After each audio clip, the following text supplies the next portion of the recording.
Hello students, my name is Pooja Mehta and welcome to my YouTube channel educational series. If you like it, please subscribe and press like button. Today's our topic is performance appraisal. Students, इसका part 1 में पहले बना चुकी हूँ और ये इसका part 2 है। परफॉर्मेंस अप्रेजल के पार्ट 2 में हम इसकी मेथड को पढ़ेंगे। देखिए स्टूडेंट्स, मेथड इसकी बहुत इंपॉर्टेंट है, तो आइए फटाफट इसे स्टार्ट करते हैं। परफॉर्मेंस अप्रेजल की मेथड्स। यहाँ पर एक मैंने चार्ट बना रखा है जिसमें मैंने परफॉर्मेंस अप्रेजल की मेथड्स बताई हैं। दो तरह की मेथड्स होती हैं, ट्रेडिशनल मेथड्स और मॉडर्न मेथड्स। देखिए स्टूडेंट्स, ट्रेडिशनल मेथड्स होती हैं जिसका मतलब होता है ये पुरानी मेथड्स हैं, बहुत टाइम से चली आ रही हैं। और मॉडर्न मेथड्स मीन्स ये अभी अभी हुई हैं और इन्हें अभी अभी लागू किया गया है। ट्रेडिशनल मेथड्स के 11 पॉइंट होते हैं जबकि मॉडर्न मेथड्स के 5 पॉइंट्स होते हैं। आइए अब हम इन्हें डिटेल में पढ़ते हैं। ट्रेडिशनल मेथड्स, इसमें फर्स्ट है रैंकिंग मेथड। यह सबसे पुरानी और सबसे सिंपल मेथड है परफॉर्मेंस अप्रेजल में। इसमें एम्प्लॉयज को रैंक दे दी जाती है हाईएस्ट से लोएस्ट की ओर, जिसमें एम्प्लॉयज के कैरेक्टरिस्टिक्स के हिसाब से उन्हें मेजर किया जाता है। इसमें जो सबसे पहले होता है वो हाईएस्ट लेवल पर होता है और उसके जो नेक्स्ट होता है वो लोएस्ट लेवल पे होता है। इस तरह से 1 से लेके 10 तक की रैंकिंग दी जाती है। सेकेंड पॉइंट है पेयर्ड कंपैरिजन मेथड। इसमें क्या होता है कि पेयर्ड के थ्रू कंपैरिजन किया जाता है। इसमें दो लोगों का कंपैरिजन किया जाता है, किसके आधार पर? उनके नेम के आधार पर। नेम के आधार पर कंपैरिजन करने के बाद उनके कैरेक्टरिस्टिक्स आदि के आधार पर कंपैरिजन किया जाता है। इस पेयर्ड कंपैरिजन मेथड का सबसे बड़ा डिसएडवांटेज ये है कि यह बहुत ही, जब लार्ज नंबर के एम्प्लॉयज होते हैं वहां पर इसे करना बहुत ही डिफिकल्ट हो जाता है। नेक्स्ट है स्टूडेंट इसमें ग्रेडिंग मेथड। इसमें कुछ कैटेगरीज होती हैं जो एस्टेब्लिश की जाती हैं, जिनके आधार पर एम्प्लॉयज को ग्रेडिंग दी जाती है। जैसे यहाँ पर मैंने 3 कैटेगरीज दी हुई हैं, आउटस्टैंडिंग, सेटिस्फैक्ट्री या अनसेटिस्फैक्ट्री। हम 3 से ज्यादा भी दे सकते हैं। इन्हें ग्रेडिंग के आधार पर यह बताया जाता है कि एम्प्लॉय कैसा वर्क कर रहा है और यह पैटर्न कैसे आगे बढ़ रहा है। यह मेथड जो है यह सबसे अच्छी मेथड है एक एम्प्लॉयज के परफॉर्मेंस को देखने के लिए, लेकिन इसका एक ड्रॉबैक भी है। इसमें क्या होता है, जो रेटर होता है, रेटर कौन होता है? देखिए, रेटर वर्ड ऐसा है जो आपके लिए हो सकता है कुछ कंफ्यूजन क्रिएट करे। रेटर वह व्यक्ति होता है जो रेट देता है एम्प्लॉयज को उनकी परफॉर्मेंस के लिए। तो इसका ड्रॉबैक ये होता है कि जो रेटर होता है वह एम्प्लॉय के हायर साइड को दिखा सकता है, उसका जो लोअर साइड है उसको छुपा देता है। स्टूडेंट्स, इसमें नेक्स्ट पॉइंट है फोर्स्ड डिस्ट्रीब्यूशन मेथड।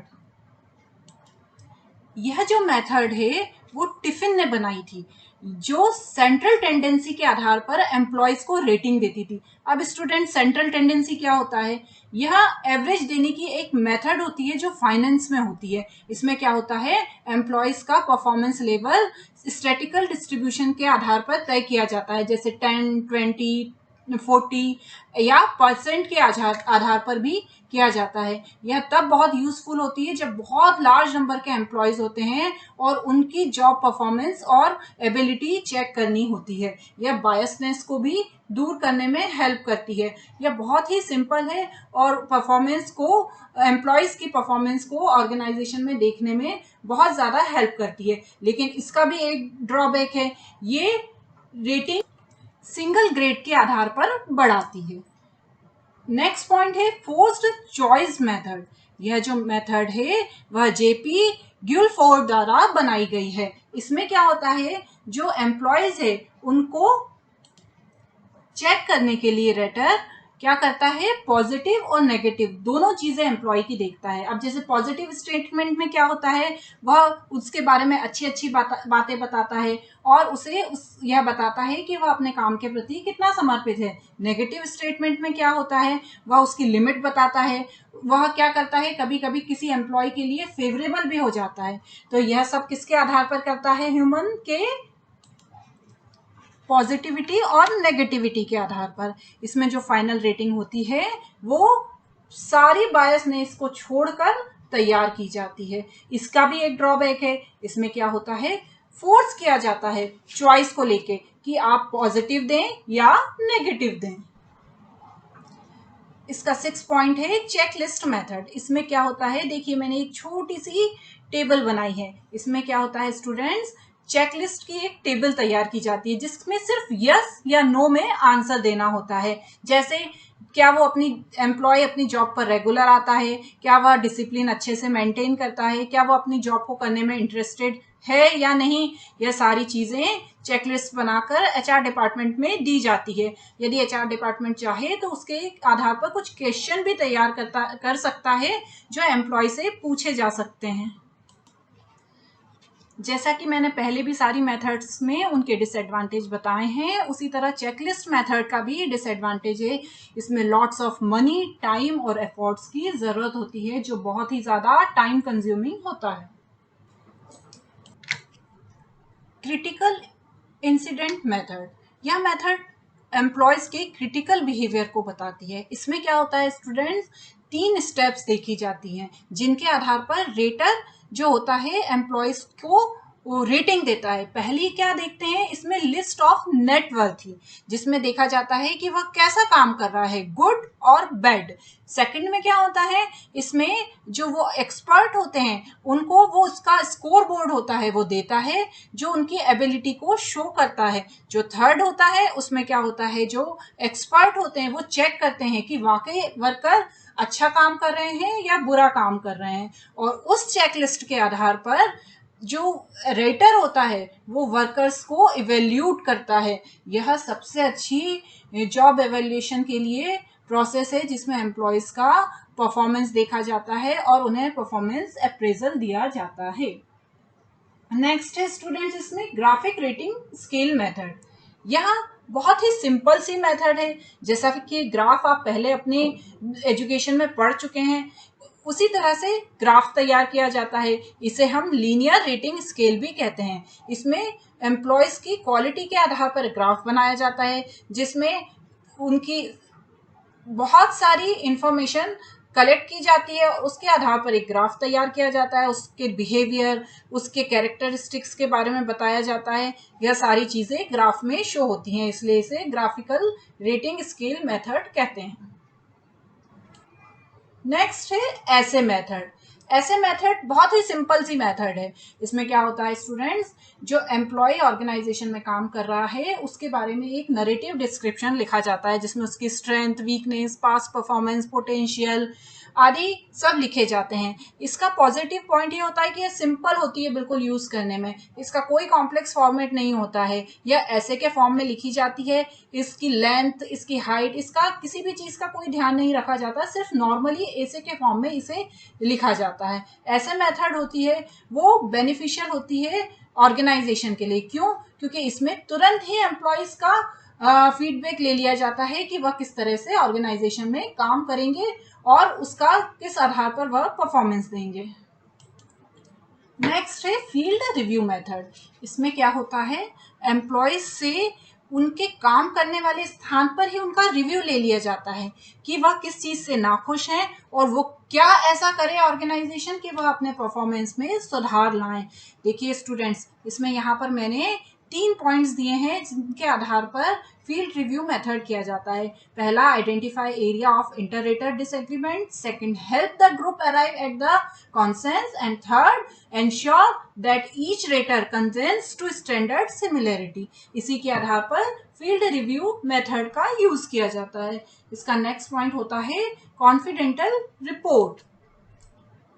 यह जो कॉन्फिडेंटल रिपोर्ट होती है स्टूडेंट्स, वो गवर्नमेंट डिपार्टमेंट के लिए तैयार की जाती है। यह किस पर्पज से तैयार की जाती है, जब एम्प्लॉय का प्रमोशन करना हो या उसे ट्रांसफर करना हो। इसमें क्या क्या देखा जाता है, इसमें एम्प्लॉयज की strength, weakness, intelligence, attitude, character, attendance, discipline आदि को इस रिपोर्ट में शो किया जाता है। ओके स्टूडेंट्स, अब इसमें आती है मॉडर्न मेथड। आपने जो ट्रेडिशनल मेथड पढ़ी उन्हें अच्छे से समझने के लिए इसे एक बार और देखिएगा, और यदि आपको कुछ भी समझ में नहीं आता है तो प्लीज कमेंट बॉक्स में मुझे लिखिएगा जिसे मैं अलग से उस पॉइंट का वीडियो बनाकर आपको अच्छे से और एक्सप्लेन करूं।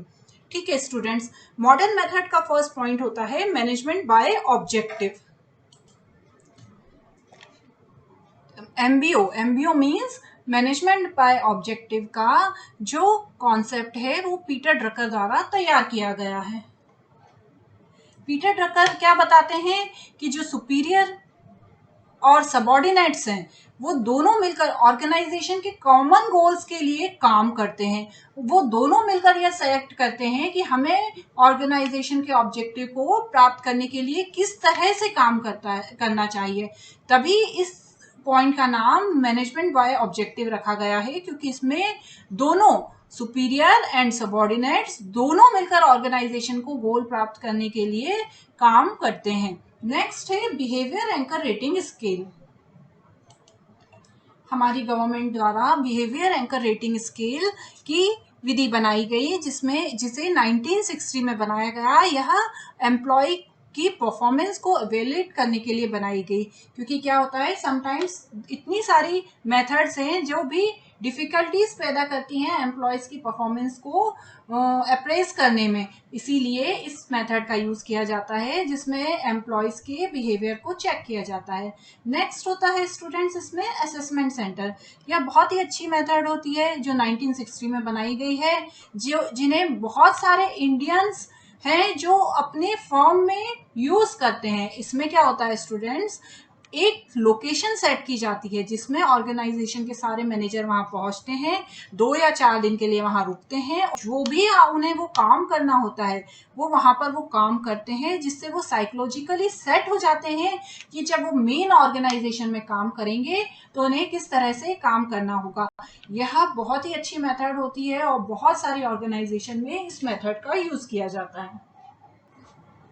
नेक्स्ट होता है स्टूडेंट्स इसमें 360 डिग्री अप्रेजल।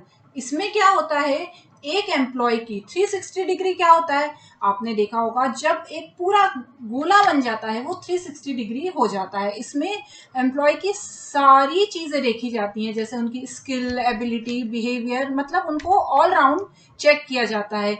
इसमें क्या होता है, वह सुपरवाइजर द्वारा, सबॉर्डिनेट द्वारा, पीयर द्वारा, कस्टमर्स, क्लाइंट, सबसे उसकी इंफॉर्मेशन निकाली जाती है और देखा जाता है कि एम्प्लॉय की परफॉर्मेंस कैसी है, वह ऑर्गेनाइजेशन में कैसा काम कर रहा है। इसके लिए क्या होता है, कभी कभी ऑर्गेनाइजेशन एक क्वेश्चन आया डिजाइन करती है जिसमें वह एम्प्लॉय की सारी इंफॉर्मेशन कलेक्ट कर सके। नेक्स्ट है स्टूडेंट्स इसमें cost accounting method.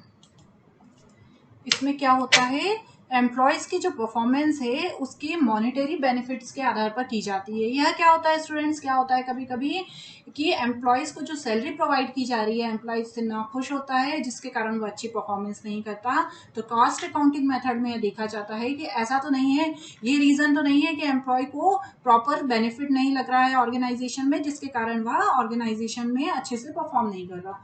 Okay students, ये जो मेरा वीडियो है इसमें मैंने सारे पॉइंट कवर करने की कोशिश की है, लेकिन यदि आपको कोई भी पॉइंट ऐसा लगता है जो आपको समझ में नहीं आ रहा है तो प्लीज कमेंट बॉक्स में कमेंट कीजिए और मुझे जरूर बताइए, जिसका मैं एक सेपरेट वीडियो बनाकर उस टॉपिक को आपको अच्छे से एक्सप्लेन कर दूंगी। Okay students, thank you, bye.